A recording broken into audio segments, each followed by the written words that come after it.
In a world where tens of thousands of indie games are released each year, indie devs cry out to be heard, to be seen. And it's up to two brothers to get to know them. Super Interview.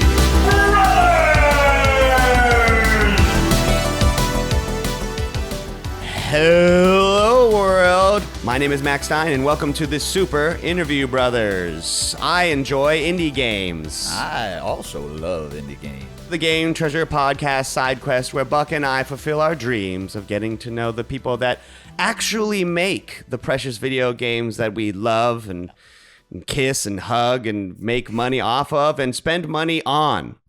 Today we have a very special episode. The first time we've got a two-hander.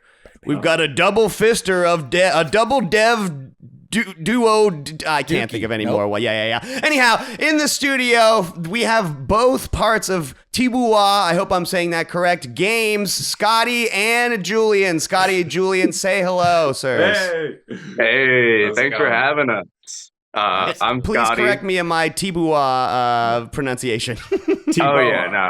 Teebowah. Like shooting a bow. Teebowah. Yeah. No, it's okay. Tim Tebow. Tim Teebowah. Don't even worry about it. You're good. It's a made-up word, yeah. So No such thing as a made-up word. that's true. Or aren't all words made up? Once you Ooh, make think it about up. that. That's true. That's true. As long as you give it some meaning.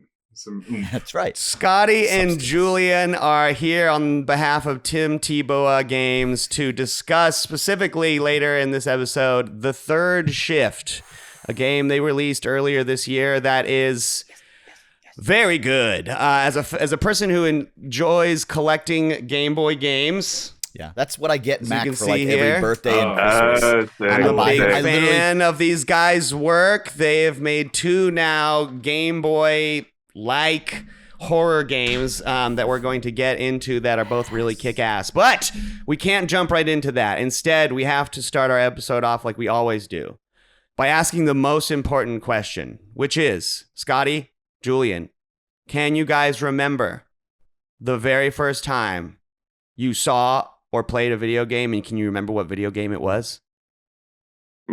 I do. I do remember. Fire it off. It was growing up. I lived in a trailer with my family, and I was born in 1990. So we didn't have like the state of the art systems, but we had the NES. Hell yeah. And my mother had a copy of Fester's Quest. Fuck yes, dude. So Scottie grew up hard, thinking video dude, games so are hard hard. as shit. Scotty's It off was. the bag. It was not a good start to gaming for sure. But Fester's Did you Quest even was my know first what game. the Addams Family was at that point in life? Nah, No. but Fester was my favorite character at that point, though. I'm like, this ball You're on the dude can get playground, you're down. like, who wants to play Fester's Quest? And you're like, what? It's a natural progression to the third shift. though. That game's so hard.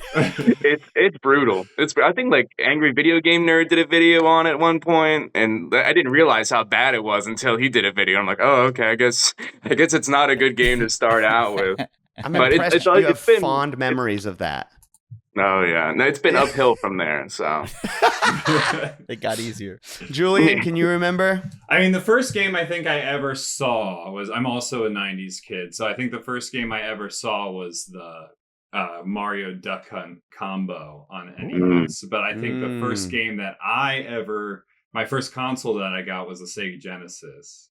So my first I game didn't know you were that a Sega boy. It does what Nintendo don't, from what I I understand. guess so. No, we're What both is that? Nintendo fans, Scottie and I. We're both Nintendo fans, but I think the first console I got was the Genesis, and then the first game I ever really played was there's like a point and click Scooby-Doo mystery game, and it was also very hard for me at the time, 5. Like I remember, like if you want, it was so long. If you had to save, you had like put in some like 20 characters save code so you could load up your specific spot, like crazy, like Damn, not on the big consoles. Whenever you got to do that on a Nintendo, you're like, oh, come on, this is Game Boy shit. Why don't you can't save the game? Come on, disk system.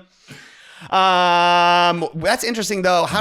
Do you remember how you ended up seeing Duck Hunt first, but then playing on your Genesis at home? Like, did you go to someone's so house? My friend had an NES. Okay. So I went over his and played Mario. And then he was like, "You can't fucking play. You're gonna watch me play." In terms of how much he cared, but I did play it, but it was just like only a little bit, Okay, right, yeah.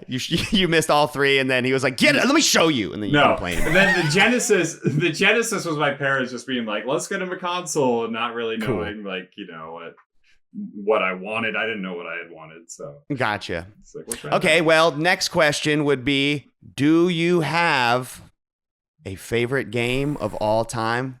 Not to put you on the spot or anything, but it's always a tough one, honestly. Yeah. Like I cycle through 4. I guess like that have been like inspirational.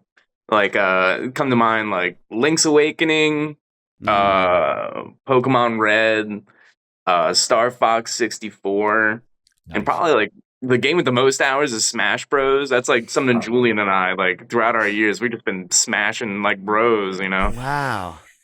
That's so interesting. That's a game that Wait, everyone that didn't come loves. out right. No.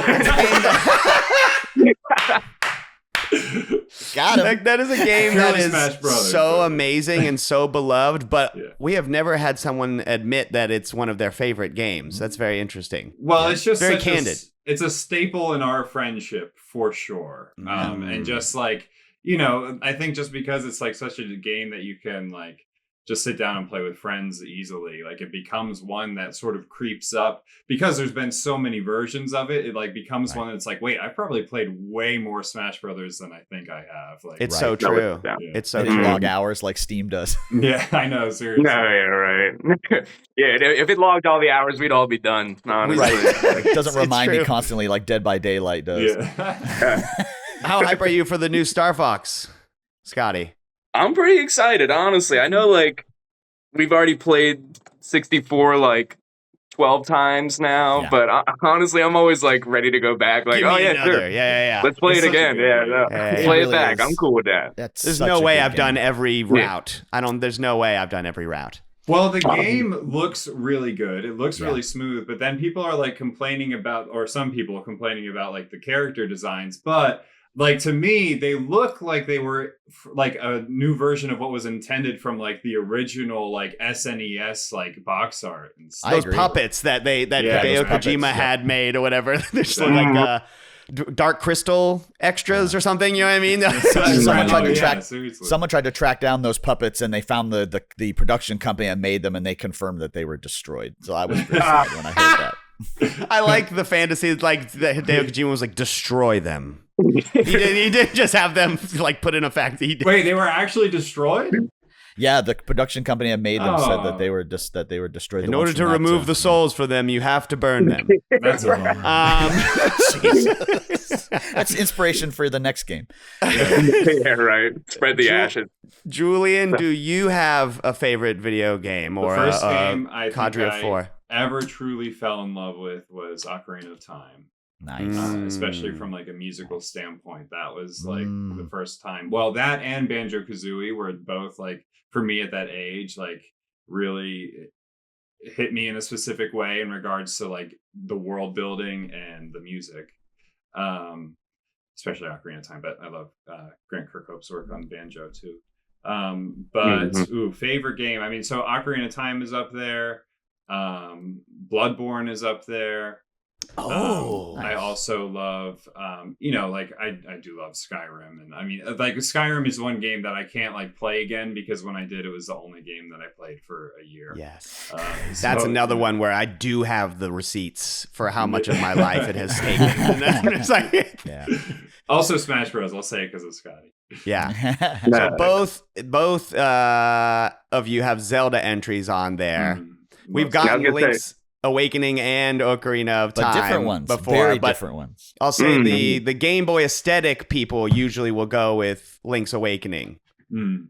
Obviously, I Yeah. understand, Julian, you're just doing the music, but yes, I'm not Just doing surprised the that you music, like, please. what I think is probably the best Game Boy game there is Link's Awakening. Well, don't get No, me without a wrong. doubt. I like Link's Awakening as well. Yeah. was my first- No. Don't take it back now. I remember you were saying it sucks earlier before we started Yes, recording. Did But he it's say a that before I desert- got on here? What the Yeah. He did. No. Now, I'm a big I don't Zelda even fan have the proof though, but you're just gonna have to take my word for it. I believe you. I believe I'm a you. big Zelda fan across the board. Wind Waker is great. I like Skyward Sword more than most people. I like the newer ones a little less because of the open world aspect. It doesn't like completely open. It just doesn't. It feels Yeah. a little different. I mean, I love them, but like they're not like. Mhm. Well, I'll shoot my shot now. Julian, are you a MagFest enjoyer? You're a music guy. Okay, I haven't been to Magfest, but I really This do. year's theme Oh. is Zelda 64. It's like Is it? Ocarina Whoa. of Time specific. Awesome. So, Great. I'll Did they see do you that there. in Baltimore? It's close. It's close to where I live now. Yeah. So Oh yeah, it's in Baltimore. It's in I might have to make a trip, honestly. National Harbor there. Hey, if you guys, I go every year with the wife and some of my friends. So if you guys go, hit me up. We'll hang out. Okay. Oh, word. That'd be great. Mhm. Honestly, I'll probably actually try to go this year because now Yeah. I'm sort of like more established in the Heck area. yeah. So I'll Cool. try to- It's in January. I think they just announced the dates, but they don't have tickets on sale yet. Oh, So okay, it's- word.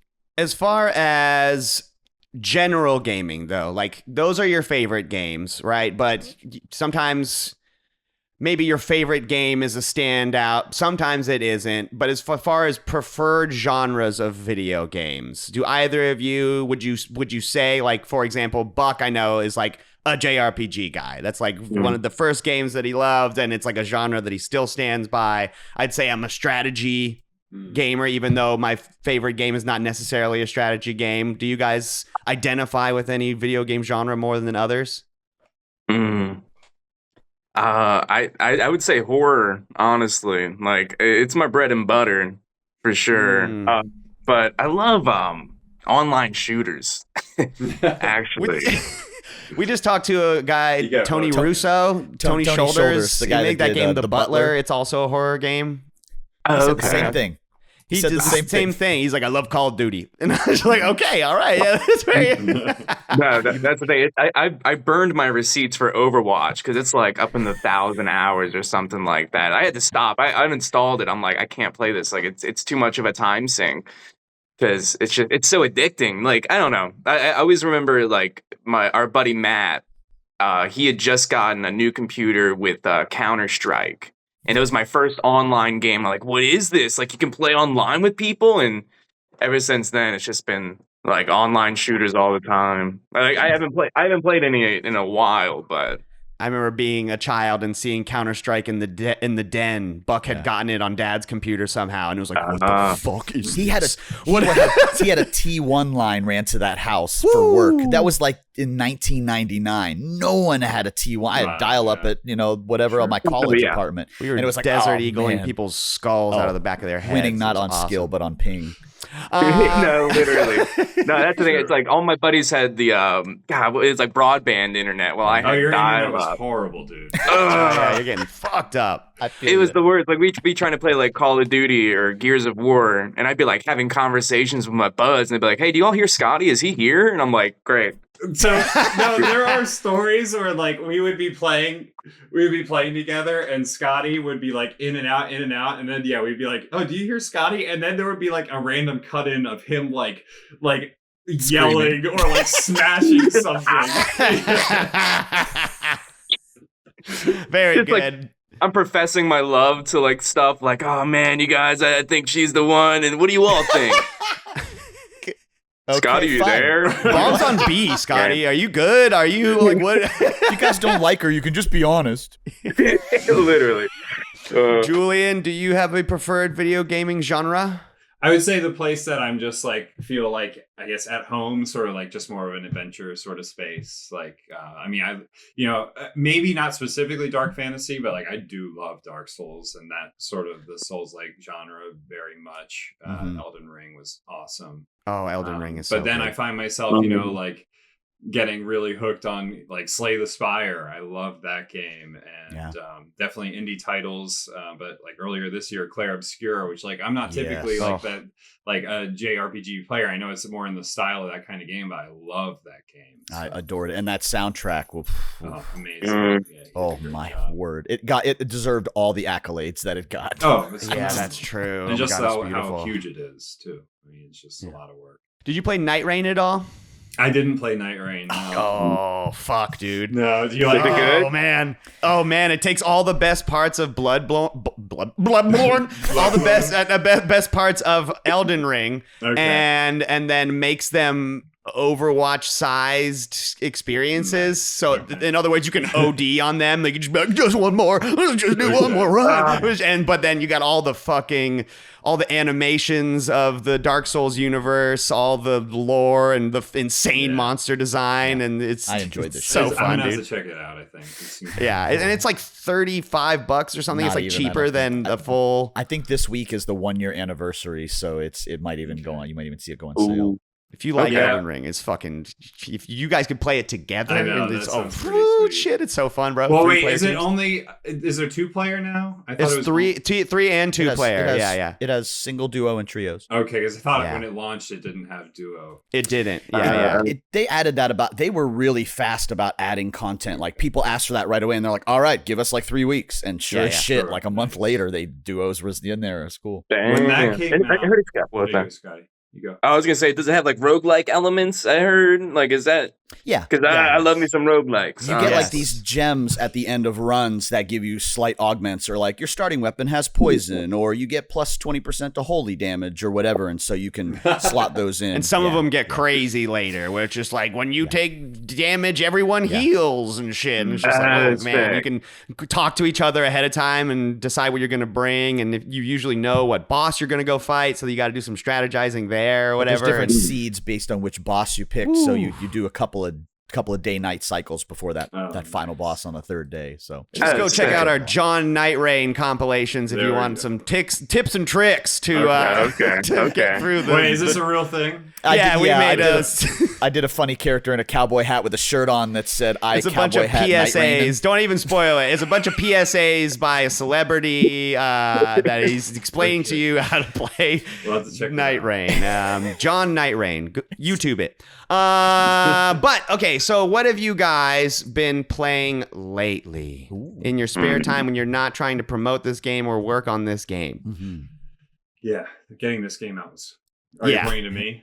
You go first. Getting this game out has been quite the ride, which I'm sure we'll probably talk about. But since the dust has settled with that, more or less, this year I really enjoyed I played Clair Obscur earlier this year. When did it come out? Last year. So I think I played it early this year. No, wait, sorry, late last year, early whatever. Played Clair Obscur recently. I just played through Spider-Man 2 on the PS5, which is great. Oh man, that's a great game. I still have not fucking played the second one. Oh no way! Oh my god, my son has beat that game like 4 times. It's very good. It's very good. If you like the first one, there's no doubt you'll like the first one. Was so just it improves on every bit of it, pretty much. That was great. And then recently, I've been playing Transistor, which I very much enjoyed so far. I was trying to figure out what I want to do, what I want to play. Do I want to dip in? I have a hard time focusing on multiple games at once. So I like sort of pick a lane and go with it. I feel you there. I was like, what's my next game going to be? Is it going to be Lies of P? Or is it going to be Transistor? Mm-hmm. And I've been wanting to play Transistor for a while. And this was like more my flow right now because like I've had some sort of like stressful things happening recently in personal life. And so I was like, I'm not ready for I just need to chill a little bit. Right. A little isometric beat 'em up. Right. Nice and comfy. Well, it's got this cool little like strategic element where you have this bar that like allows you to make a certain amount of moves in like a turn before it recharges. So you like sort of like without getting attacked, you sort of strategize your move or what your combat's going to be for like a turn, and then it executes and it does the whole thing, and then you have to like survive while the bar recharges, that kind of thing. That's like that cool. Valkyria Chronicles series does that. It's turn-based, but when you take your turn, it like you have a certain amount of real-time space you can move. Yes. Very cool. Yeah, it's very much like that. Yeah. Scotty, how about yourself? I actually recently replayed Mario and Luigi Superstar Saga. Oh, so On, good. What'd you That's play a it on? classic. The Switch 2. Oh, okay, nice, convenient. Yeah, yeah, right. And it's such a classic, honestly. Like, I need to play the new one that came out on the Switch, but I heard it wasn't as good. Oh, the Yeah. one where they're like brothership, I think it's called, right? Brothership. Yeah. Buck, did you try it? I didn't try that new one, no. But I played some of those. I played some of the old ones too, and those are so good though. And I'm such a sucker for the pixel art. I think we heard No, the same literally. thing you must have heard, and we're like, "Oh, I don't know if the newest ones are good or whatever." Yeah, well, Like, that's the thing. It's like a lot of times they'll have like this long tutorial period in the game, like where it's like, oh man, I know how to jump on these. I know how to jump on a Goomba, Nintendo. I know how to jump on a Goomba. Get off my back. Come on. I know what I'm doing. Was it Bowser's Inside Story or Superstar Saga? Was the 3DS one that just like tutorials for like the first 3 hours or something of the game? It was insane. Oh, I really? think that was like a Paper Mario one or something like that. Yeah, I was gonna say Paper Mario has the same issues where some of them are just fire and other ones are like, oh, what are you doing? Man, it's notorious, honestly. But I honestly, like, I was saying this during development. I'm like, man, I'm making games, so I'm not playing like anything. You know, like, We damn, get I want that to be a playing lot. something. Right. This is where we often will get people admitting that the junk food games that they be playing. You know what I mean? Like, No, so- like yeah, that's like with the Overwatch. It was just simple, like easy to jump in and jump out of, or Yeah. like stay for long periods of time. Now that development's done, I kind of want to play more indie games and like development buddies that I have. I need to play their games. I've been slacking big time by Playing- working. Yeah, but Yeah, oh yeah, I know. Yeah. I've been slacking. by work working. sucks. I know. Well, I mean, Literally. it is So cool. hard. You really have to like think of like set aside time for it if you're going to do it, because it can be hard to be in the mindset of like, oh, I'm sitting in front of a computer, I'm making this game for a really long time, and Yeah. Yeah. You're game developers. Tell yourself that it's research. Exactly. No, but you gotta enjoy Right. it still too. Like it's like it is research, and I do actually make notes, like audio notes, as I'm playing a game and stuff. That's cool. But Well, that's yeah, the thing. It's like with indie games, like they're cutting edge. You know, like there's like you'll find some of the most inventive, like unique stuff in those games. Like shade on AAAs or anything like that. But if you want like new experiences, like the indie sphere is where to go. Honestly, Yeah. That's where the creativity is for sure. It gets stifled by the corporate machine. no, literally. Have you heard Literally. of the play date? Oh yeah, I've seen that. On it, like it Dude. looks so cool. You got to get yourself one of those We bad both boys. If you have wanna- if you want Me to and fucking Matt sit on the have cutting edge of gamery, the games for Oh, that I thing have are seen fucking those. wickedly good, dude. Really I good. saw this one game where a person's like crawling up a tower, and like Yes. they're using the crank to, Because it's the to- crank. You use the crank to do it. Yeah. There's so something about many. a crank for Julian, a controller. you would adore it because it's like it's a 1-bit monochrome screen. Oh wow! But yeah, the that- music doesn't have to be. The music that's can be in a higher Ah. fidelity, so it's Wow, this that's great cool. mixture. Oh That's man, awesome. it's so good. That's really cool. So let us talk about now y'all's journey to becoming people who make video games specifically. Obviously, you guys shared before we started recording, you guys have been friends apparently for quite some time. Is that correct? Back in the year 2000. The year 2000. We're gonna go to space soon. Yeah, since fifth grade. Is that right? 2000? Yeah, well, we in fifth grade we were 10, so it was at 99, 2000, that time period. I think it was. Yeah, it sounds about right. You guys and Mac are all the same. So, age. yes, I was also born in 1990. Okay. Nice. So, I'm the old man. when did you guys decide to become game developers? Like, did you have day jobs before this? Did you go to school to make games, or did you go to school for something else? Like, how did this happen? Well, Julian is like, you know, he's been to NYU and all that stuff. Like he's a master of his craft. But for me, I've been kind of like bumbling along. I took like some community college classes for game development. And I was like, oh, this is so cool. And we got a group of friends who I was like, hey, let's make a game together. Come on, y'all. And, you know, Julian was a part of it. All of our buddies were a part of it, and it just fell through. honestly. Oh, I'm like, shit. yeah. Oh, snap, y'all. Dang. But we Game had development is some just like a D&D little campaign. prototypes and stuff. And, Okay. Right. and this was back in. Sorry, I'll What was just. it, 2011, 2012? 2011. Yeah. So Yeah, that's when where I we was like, first man, I started. want to make games. But then that fell through, and I remember just being like, well, I guess like if I want to make a game, like I gotta do like kind of everything, like, well, not everything, like in terms of like music and everything, but like art and programming. Because like beforehand, I was just like, oh, I'll be the ideas guy, like, you know. I'll like, give a speech about how it takes brass balls to make video games, and then I'll get paid, and then I'll go home, and then it's simple. Why isn't anyone doing this? Like, it's right there. but yeah, for This me, is it's Scott. like He's the ideas man. Everybody shut the fuck up, all right? Take notes. Hey, Sorry. he's got good ideas though. Let's go. Honestly, no, I'm not being I'm I know. I'm living in that I know. fantasy realm. No, there is the notorious ideas guy on the team. That's yeah, but- honestly, that's me. yeah. I'm not, that's so I feel you. But Call how did himself we out. get to fishing vacation? Like, how did you and Julian sit down eventually together? Because I know that the artistic shit doesn't just like happen. It takes someone making a decision and then a bunch of more artistic decisions and then a bunch of brass balls to be like, all right, let's put this on Steam to give it a go. Like, how did that Believe it or culminate? not, the third shift was around before fishing vacation. Third shift has been around for a very long time. So I think we figured out that the third shift has been in development for over 10 years in our spare time. Oh. And Scotty, Literally. I think, had like an early screenshot from 2013, 2012. yeah, 2012, I think, when I was Just like an messing early around with it. prototype. Yeah. So No, yeah. Yeah, because like We- back in the day, I didn't know how to art or program. That's why I was doing the ideas guy thing. And then when stuff was falling through, it's like, all right, I guess I'll learn how to art. I guess I'll learn how to program.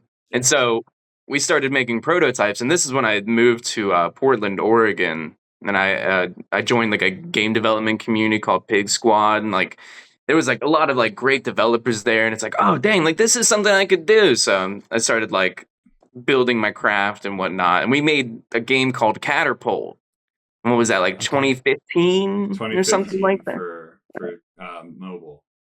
It's like a really dumb game. Really, it's just a caterpillar flying through the air, and it's almost like a Pong-like. It's first Okay, game. I What are you remember gonna do? shooting many a cat out of a cannon on Flash games online as a youth. I'm not unfamiliar. Yeah. You guys grew up in the Newgrounds generation, right? Yeah. Right, exactly. So yeah, like during that, I was tinkering around with a third shift, and I was like, oh damn, like I'm not good enough to make this game. Like I like the art's not there, the programming's not there. So we just started making smaller games, and then after a Dog Always Wins, which was in 2015, 2016, Yeah. we were like, all right, I think I know enough to get into the third shift. So we started developing that, and then spending so much time in that. If you spend like months on a game, that's fine, but like years on one game, it's Right. rough. So Yeah. Now it's we work, looked right? into game jams and stuff, and like participated in those. And the game jam for Fishing Vacation was make a fishing horror game in a month. Oh, that's the So, history. Okay. Yeah. So it's like we had already been doing Game Boy like stuff. So it's like, okay, well, maybe we'll just do this game, make it a Game Boy like, and just love have fun with it, take a little break. We had already And, been doing the third shift for a few years at that point. I think we officially started the third shift in like an official capacity in 2017 around that. Yeah. Wow. Yeah, and then Fishing Vacation came out around like 2019, 2020, I think. Are those some of those other games like itch.io releases or on like other platforms? I couldn't find them on the Steam page, I guess. Dog Or was Always it- No, Wins that's is good. on That's it. good. Don't Yeah. don't look for them. Don't look Don't for them. We removed them from our catalog on That's purpose. really funny. Nah, they're on itch. Not And they're low quality, but I'm Yeah. still proud of them. Yeah. I wouldn't be like, hey, you got to try this game. Yeah. Fuck them. Yeah. Fuck 'em. No, just sorry. No, but you can find Fishing Vacation on Steam, and this game is also. We're gonna get into this in just literally a moment. They have Game Boy aesthetics, and it's a fishing horror game. Steam says if you like Dredge, you'll like this game or whatever. And I was just like, what is so scary about fishing? There's something inherently, it goes so well with fishing, I guess. There's so I don't much know. time to do nothing but sit with your thoughts. Yeah, you're just kind of sitting there waiting for something to happen. You know what I mean? Menacingly. But I did not get to play Fishing Vacation, unfortunately, yet. But it's only a couple bucks on Steam, people. You should go check it out and buy that shit. But Buck bought it, so I'm gonna family share. It's short but sweet. Has a few endings. Perfect. So Yeah. Oh, cool. I think it's priced accordingly for how much you get to play it. So Yeah. last question about game development, as far as what you guys think about it. This will be perfect because you'll have two different things that you do, so two different directions. But what's your favorite aspect of designing video games? Is it the inception phase? Is it the implementation phase? Is it afterwards getting people to play it and watching them? Like, what's your favorite part if you had to try to pick one? Nothing. I hate it so much. Yeah, I was gonna say hey, I can do this. All right. I- Yes, yes. I was gonna with say- Scotty, it's definitely the bug fixing stage. That's Yeah, his okay, yeah. favorite. No, Nah. I would say my least favorite is releasing it so far. Julian knows. Julian watches all the Let's Plays and the streams because I can't do it. I get too anxious, I like like to see that what something's people gonna do. break. Oh That no. Yes. I get a pit in my stomach that I just like it hurts. So I can't watch anybody play. It's a stupid thing for a game developer to do because like you need to watch people play your game. But I'm just an anxious wreck. But in terms of what I love prototyping games and like coming up like from the ground up and like making something move around. It's like, oh, I made this. Oh, it feels Yes. good. It feels good. Creation. Yeah. Feels like God. No. Julian, what about your perspective as being the music person here? Yeah, so with music and sound design, it's always very much like tied to emotion and what, I guess sort of what I'm feeling maybe, but also hopefully what we're trying to get a player to feel in any given way, or, not hold their hand so much. It's all like sort of a balance in that regard. And like, I've done some like film scoring and stuff too. And that's like, always sort of been the like nothing crazy, just like indie stuff, but it's always fun to like sort of like when it clicks and it's like, okay, that's like I found like the mood for this scene or this like the vibe for this particular moment, and then getting to check it out in game is really rewarding. So it's like you figure out like what the moment needs in the gameplay, or in cutscene, whatever, in terms of emotion, in terms of mood, instrumentation, all that kind of stuff. And then like, wait, can I do this? Okay, yeah, I can do this. I can make it happen. And then seeing it in game and getting to try it that's out so much is fun. really rewarding. If you see our regular show, you know that we are all very, very appreciative of what music and sound design brings to video games. All four of us absolutely love it. Not to segue, but have you played Mixtape yet, Julian? No, I haven't. I've heard You it's would really It's good. so adore it. good. Because you come at it from that perspective, you Sure. would absolutely adore check it. it It's out. literally about a girl who wants to be a movie sound designer, like the head of That's sound cool. design Nice. for movies. And so it's Yeah, all about her that's great. picking out soundtracks to her life. And Wow, they're deep okay. cuts. There's Yeah. 28 Yeah. kick-ass songs on this. It's not like, here's Thriller by Michael Jackson. You may have heard, like, it's like, no, they do this really Yeah, like really shit where I'm like, I don't specific. even fucking know who this is. Like, And I'll say I never- this, you can beat it in less than 3 hours. Oh, okay. So you'll be like, oh, great, I have 1 or 2 afternoons. And so Nice. you'll just And it's like enjoy $20. bite size. I don't do well with the long games. I Well, understand. just So real good. quick, I think the power of audio over like the immersive experience in any medium is so Oh, like it's God, just yes. it's almost Yes. magical because it's like Yeah. it's like You'll love this game. yeah, you're love playing that. a game and you're like there's like a physical space between you and the screen, right? And then unless you're doing VR, but whatever, there's a physical space between you and the screen, and then it's like the audio that's like in your head, and Yes. it like pulls you Yes. into the experience. One of the first times that happened to me was when I played Mortal Kombat 2 in the arcades for the first Okay. time. which I own. Mac knows I own a Mortal Kombat 2 a full size machine, not an arcade one up, the real thing. Great. I've owned it for 25 years, and when that like when that bass hits you and you're playing, you're like, for a while my soundboard went out and I had to have it replaced. I couldn't play the game with no sound. I can't do it. It's a totally different experience. Just not in the mood to rip out spines without it. Oh, it's so much. You want to hear it all. Everything. It's so I'll always say that the third shift or like any of our games wouldn't be what they are without Julian's music and sound, honestly. And like it like when it comes to horror games in general, like you have to have good sound design. If you don't have it, like the scares aren't there, like the atmosphere isn't there. That's so true. Imagine Resident Evil if the sound design wasn't what it was, right? It would be like no, right. So let's jump right into it. Finally, I wanted to ask Teebowah, what is that? What is that from? Why that name? Yeah. Do you want to? I'll go. So, are we going to share the secret? Yeah. Two people in a hallway. No, you. Oh, I'm sorry. Dude, one name. No, yeah. It's our core group of friends. We call when Scotty and I are both part of this group. There's a few more of us. We call ourselves the Brothers of Awesome, or TBOA. And the way that we've always said that is this is back in high school in the Gears of War days. All right, so we're back in high school. We're not like in our 30s, like the Brothers of Awesome. No. You said before. No, it's okay.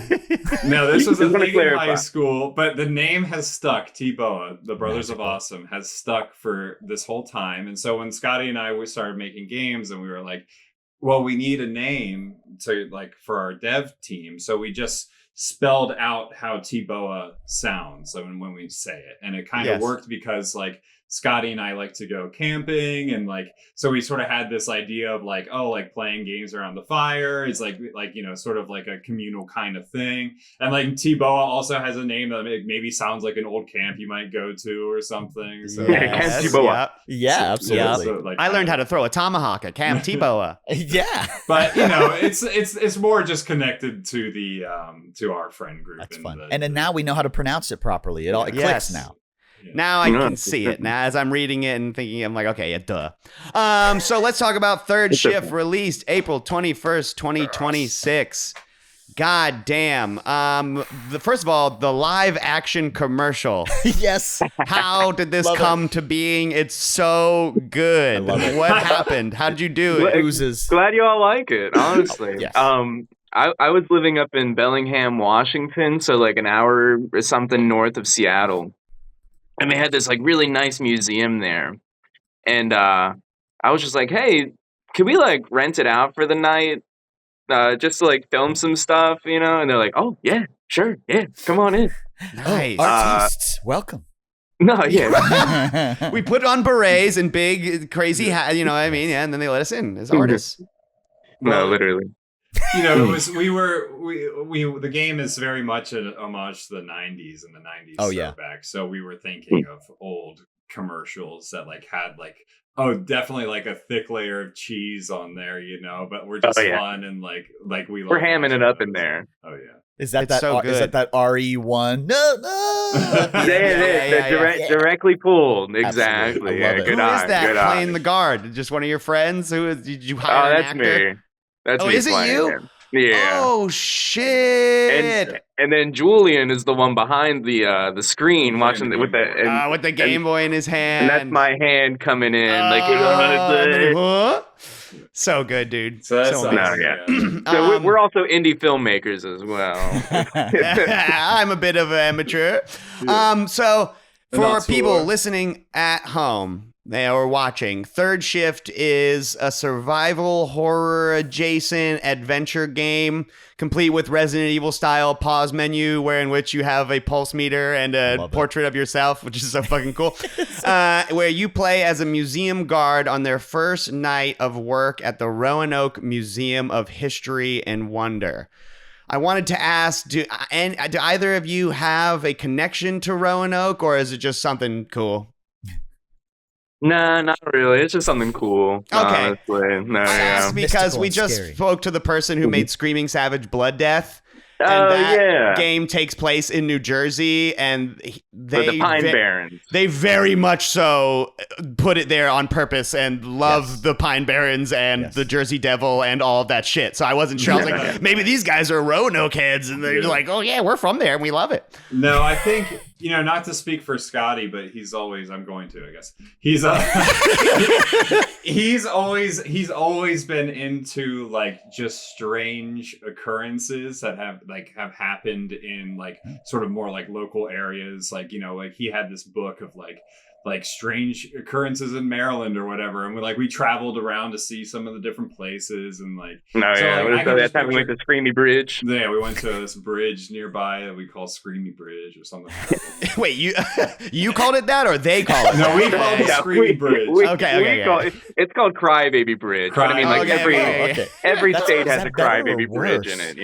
If you listen at night on a full moon, you can hear the goo goo gaga of the baby. It's more or less that. Yeah. So I can see, just knowing Scotty, I can see why, like, and though the mystery's been largely, like, we believe at least solved in some way, it's like that story and the mystery surrounding it, I could definitely see being enticing to Scotty. It's a great opening crawl that gets you in the mood immediately, where it's just like, so you know, mysterious stuff happens. Yeah. Okay, here we go. And you're just like, okay, yeah, that's all I need. That's good. I saw that trailer and I went, how spooky is a museum really a bit? And then the game immediately proved that theory to be wrong. Very scary. It can be. I'm assuming it's based off of the Ben Stiller movie. You guys saw that, and you were like, let's make this now. So the game is told from third and first person perspective, more on the hold on. But I wanted to ask. It reminded me of switching perspectives in Friday the 13th for the Nintendo, like when you go inside the cabin, you switch to first person, or in Goonies 2 for the NES as well. You side scroll until you have to become first person. Yeah. Am I off here as far as inspirations? Are there other, like, what games, I guess, inspired Third Shift the hardest in y'all's opinions? No, well, like you named some, like just like the idea of like games doing multiple perspectives, or it's like, oh, you're doing a side scroller, but now it's a third person like racing style or something. I always love games like that. In terms of like direct inspirations, Clock Tower is like a humongous inspiration. I was going to ask that. Of course. I mean, like the opening title screen is an homage to it, and there's an ending in the game that is also an homage to it. Love it. I'm about to be accused of ripping straight from the game, honestly, but no, I was just literally about to make a joke about Phenomenon, and it's like it's just a rip of a movie. It's good artists borrow, great artists steal, I think is how it goes. That's the one. So what you're saying is Phenomenon is a fantastic film. The idea guy had too many ideas, and then you had to go and implement them all. Yeah. Damn that idea, man. No. Looks in the mirror. I was going to say, I mean, Julian, do you have other game, or is that, I mean, those are them, right? Yeah. Yeah, I mean, it's, Scotty being like sort of his brainchild, it's more or less me sort of just trying to figure out. A company. Yeah, exactly. Figuring out what the audio needs for the vision of the game. So, as far as, the survival horror aspects, it makes so much sense, the Clock Tower angle, because this game definitely, leans farther into the adventure aspects of what survival horror games can offer, as opposed to something like Resident Evil, where you're aiming and shooting and collecting ammo. Honest, Resident Evil Gaiden did not have the best combat to it. Right. So this has much better execution than that. You did better than Capcom in this case. No, thanks. Yeah. But even though you're not knocking on the door, fighting zombies left and right per se, it's very scary with the mood that it puts you in, with the sound design, and with the second person perspective that we're going to talk about right here. So this game's aesthetics, I just have a big chunk of my notes. This is like the main thing I want to talk about, is just like, this game is framed as if it is inside of a Gameboy. Not really. It's actually like a security guy's like network of cameras or whatever. But for lack of a better term, it's a Gameboy. And in doing so, the game is actually portrayed in like a 4:3, almost like 1:1 aspect ratio. Which, first of all, I'm such a fucking sucker for this aspect ratio, especially in like horror movies or like my favorite movie is The Whale, and that movie is in 4:3. And there's just something about making the frame that you have to pay attention to smaller. It just makes it easier to catch the whole frame. Like there are moments in this game where you have to go through several rooms that are all basically one like hallway long. Like you do not have to scroll at all. The picture that you get is the entire room. And the tension that builds after you pass through 2 of them, you're just like, there's no way they're all empty. There's no fucking way they're all going to be empty. And just, I don't know. Like I said, with a wider aspect ratio, being able to see farther, it's not as threatening because in this game, like by the time you see something, it's too late. It's way too close to you to run away. And so it's so intimate and gnarly with this aspect ratio. Looking forward to the loving embrace of a mother doing anything. Yeah. Embrace of a mother is so frightening. Oh, no. Don't play any more of the game, all right? I'll just say that. No. But there is a moment when the security guards can't, like the power goes out. And this is what Julian is referencing, where you're playing the game and the storyline frames it as though like this guy who's approaching his new job gets caught immediately in the security cam by this other character, and then you're kind of playing from his perspective, but you don't actually realize that until this power goes out scene, where in which the black mirror basically comes up, or in other words, like the reflection of an electronics that is off.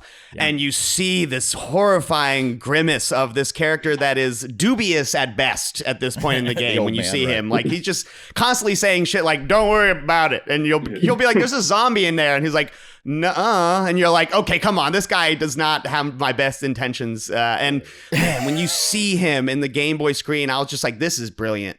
This is like really good shit, dude. I'm glad to hear it. I made that as like a reflection of like when everyone has like a black loading screen and they see their face and everything. Oh my god! And they're just like, or the meme. like, do I look like that? Yeah. Oh Yeah. no! You accidentally load up your camera app and you're like, It's shocking when you see yourself. It's more shocking when you see this guy's face, and you're like, "Oh God, Jesus, God damn that guy!" That like PS2 or PS3 game that says at the bottom, for a really horrifying experience, turn this disc over because you see your reflection. that's hilarious.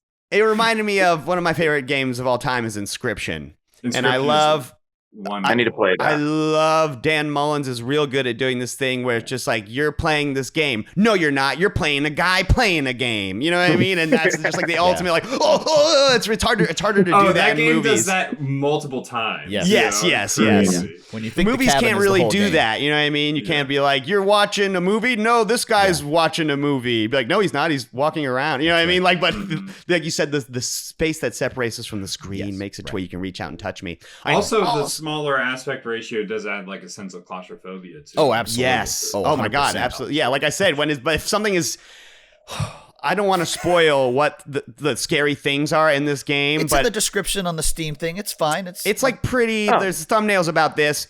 If you were a child of the 90s and 2000s, you remember the body exhibit that toured around the country where they took fucking corpses and put them in glass panels basically and pose them bisection.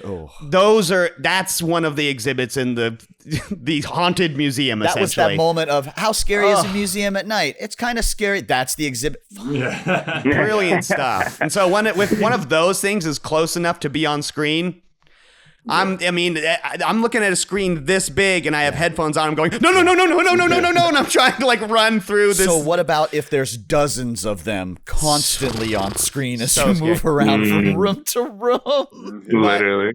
The other thing I really like about the idea of the game being told through the perspective of the cameras is that you disobey the cinematography law of like, if something goes off-screen right, it needs to come in on off-screen left, because like cameras can be placed wherever that's most convenient for the installer of the camera. Like it's something that he wants to, it's a good excuse to be like, of course it's pointed this way because this is where all the stuff that I'm going to, all the, you know what I mean? All the assets I'm going to make are going to be. And because it's a horror game, that's disorienting. Yes. It lends itself to the thing. You get lost, you get confused, you don't feel like you feel uneasy, like especially when you're trying to run through because something is chasing you. You're just like, fuck!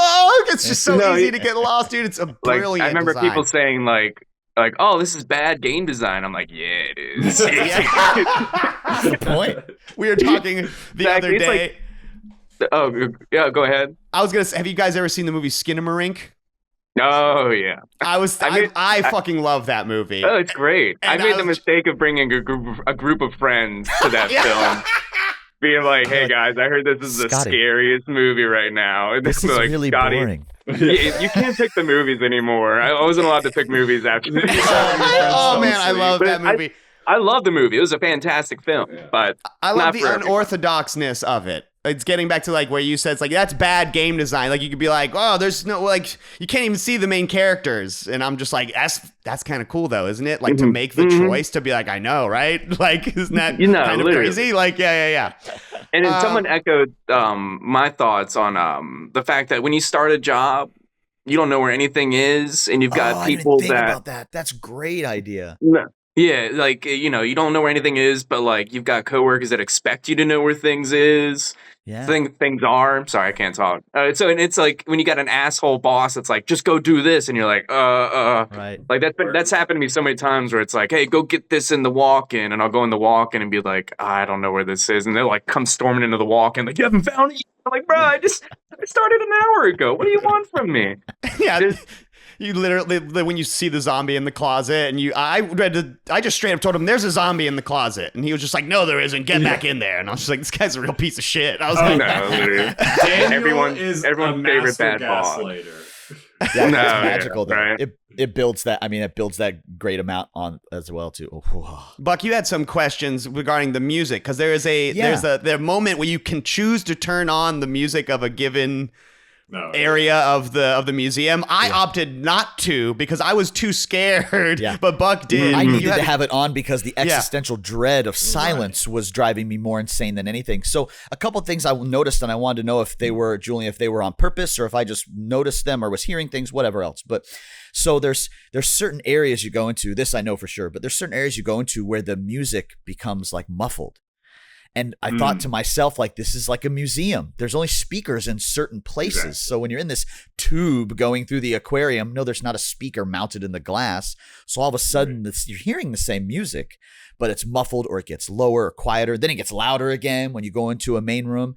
But did I notice when I was going into, I think it was particularly the aquarium, that there were certain rooms where new layers of music came in to the background music that was coming on, or was that just part of the track that I heard at that time? So that does happen in the game, but not specifically in the aquarium. Oh, okay, cool. Yeah, I couldn't remember what room it was, and maybe it was just that because that was the most recent spot that I was in. But I noticed that, like, here's this track, and it's like, man, I feel like there's one or two more layers on this track now. Yeah. Was that the Terrors of the Deep, like the creepy one? Okay. Yes. Yeah. So yes. Oh, that does have like a lot of sort of like weird atmospheric moving elements. I could definitely see that feeling that way. Yes, and it could have just been when I changed the room too, but I love how that music changed when you basically went from the first portion, the hallways, and then to the body horror exhibit, and then to the aquarium, and it changed.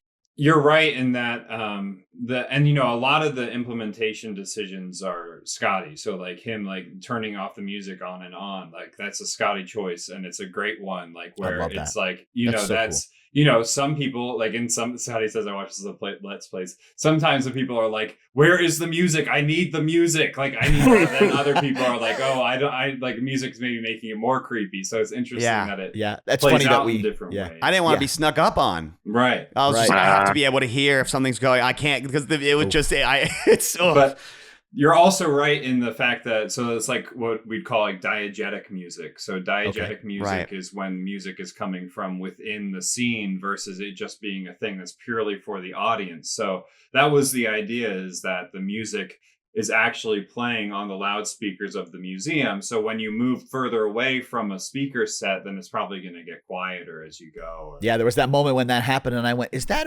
that's an atmosphere thing. Oh, that's and that's the thing. It's like along with having music, the absence of music itself is also powerful. Oh God, yes, because it makes these liminal spaces like type situation. Like, because you'll be in like a room that's pretty big, filled with stuff or something, and then you'll go into the gift shop next to it, and the door is thick enough to where there's no more music. And gift shops just like should have people searching for the shit in there. And so just like when there's no music and you're in there, you're just like, oh, sorry. Like you're like, should I be in here? You know what I mean? Like it's like, oh shit, fuck, yeah. No, for sure. Like a gift shop is gonna feel way more creepy if there's no music there. It's like, wait, why is there no music here? It's Yeah, like it would be like elevator music, probably... and it would be elevator music, and it would like break the mood, tension. right? You know what I mean? Right. Yeah. You better be the person that has to open up your work and you don't turn on the sound system. Yes. You're doing work in the silence and you're like, this is fucked. You're You're like, have to do yeah. You did an excellent job making music that is both good but also sounds like it would be in a museum. Thank you. I don't know how else to explain it. We're from Orlando, and there we have SeaWorld. I don't know if you've ever been to SeaWorld, but SeaWorld. Yeah, SeaWorld. I know. It's terrible. But there was this exhibit that I loved as a child, which was that tube with the sharks in it. And that area that you make with the deep, when it gets to the moment where you're at like the entrance to that exhibit and it's playing the music that you're about to hear, and then I was just like, oh my God, this is the same. Like this is hearkening back so vividly to being an actual child in SeaWorld and seeing the sign with the and being like, what? And hearing the scary music. And then, man, when you get the shark silhouette scene, like I fucking was like, this game is amazing. Yeah, I was like, dude. But when you capture that all on a monochrome Gameboy it's screen, so tiny and it's hits. just like a blink. If you blink, you'll miss it type scare. Yes. And it's just like I love that shit where I went back and be like, will it happen again if oh no, it was just that one time. I was like, man, that shit rocks, dude. That shit's so good. Yeah, for sure. Oh my God. I'm glad you like that. It's probably one of my favorite things of the game is that silhouette of Bertha swimming Because by. all the plaques leading So up big. to it are like hyping her up. They're like, Yes. she's this long. She's killed this many people. She's like this and that. And then Here's the cage that she you see burst all through the to other kill, yeah. fish, so you presume, will I see her silhouette? And then when you go into that room where it's the tighter angle, where it's even, so it makes her feel even bigger, and then the whole shadow, and I was like, oh, fuck, okay. I haven't even gotten to the cryptid area or the Roanoke parts, but it just made me be like, I can't wait to see what's in there. Like, if you can do this with fucking Bigfoot and shit, like, it's gonna be so good, dude. I can't Hell wait, yeah, bro. no.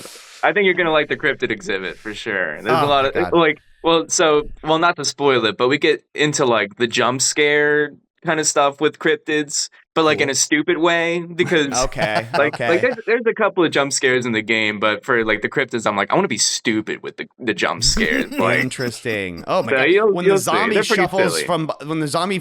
shuffles from behind, not the zombie. I don't know why I'm calling that, but shuffles No, from yeah, you can call behind it zombie, that's fine.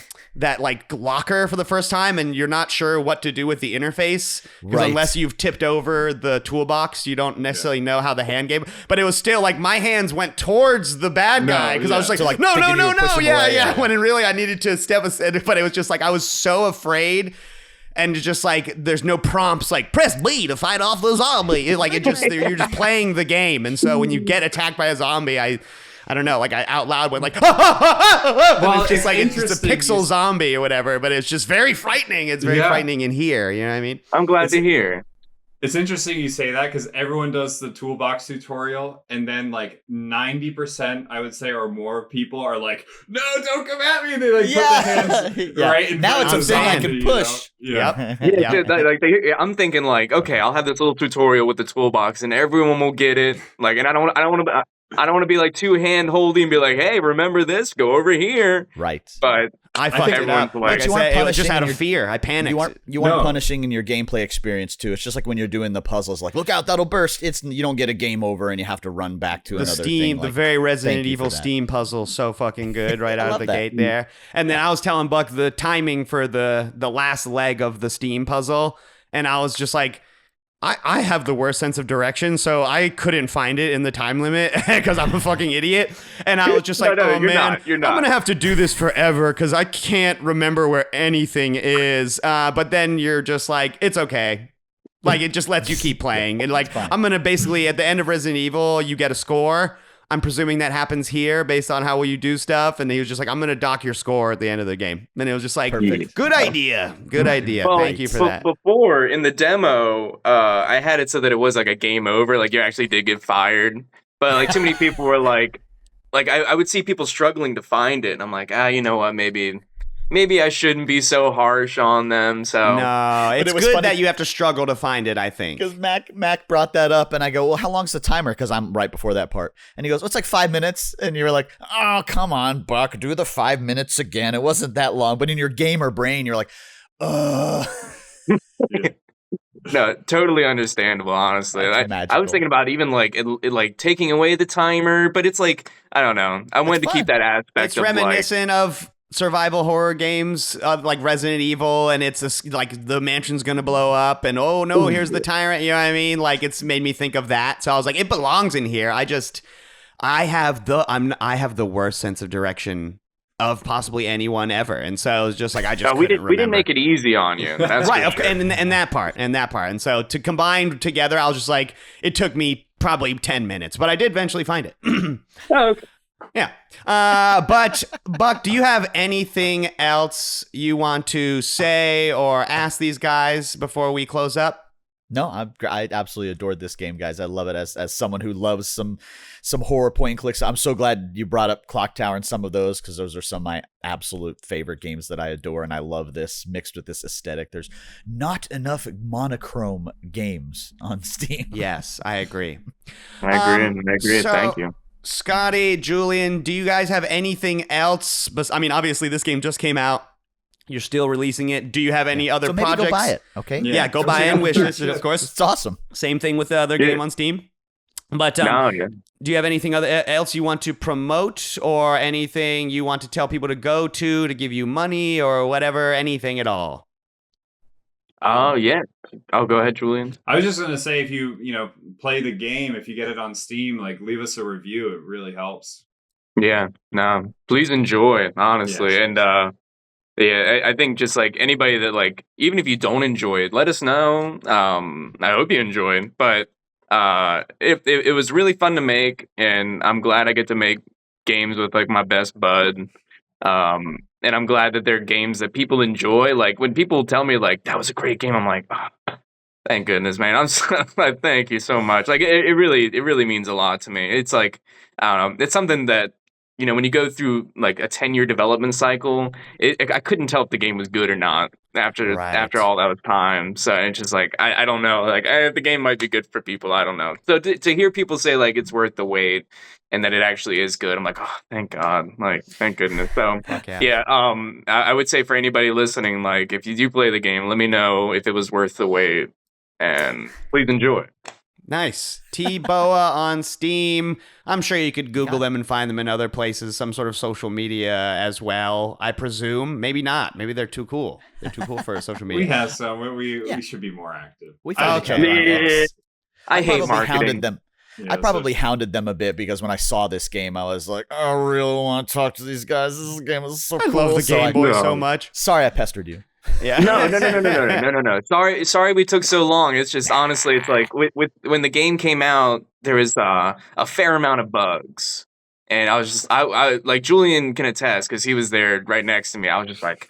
I was freaking out. Like it wasn't a good experience. So it's like now that everything's settled down, it's like okay, I think I'm in a good headspace where I can talk to people about the game. Nice. So Poor sorry it Scott. took us so long. I mean, No, we're you- really glad you had us. It's you been guys a have fun time. You guys have stuff to do. I understand. Yeah, of course. Seriously, The thanks for having third us. shift. Go and grab it today. It kicks ass. Thank you guys so much for being here. Dear listener or viewer, thank you so much for listening or viewing this far. Make sure to like and subscribe. Make sure to check out the other episodes of the Super Interview Brothers. Remember, sure that comes out every 2 weeks on Wednesday. And if you subscribe to our Patreon, Patreon.com/the GTP, you get access to those 1 week early. You also get access to our bonus UFO 50 deep dive content. Also, make sure to check out the regular episodes of the Game Treasure podcast. They come out every single Friday on Spotify and YouTube. We've got an episode that we're recording later today about the music of Final Fantasy. That should be pretty damn fun. That is all I think we have for you today for the Super Interview Brothers. My name is Max Stein. Until next time, video games, schmidio games, everyone. Goodbye. See ya. Bye. Bye-bye.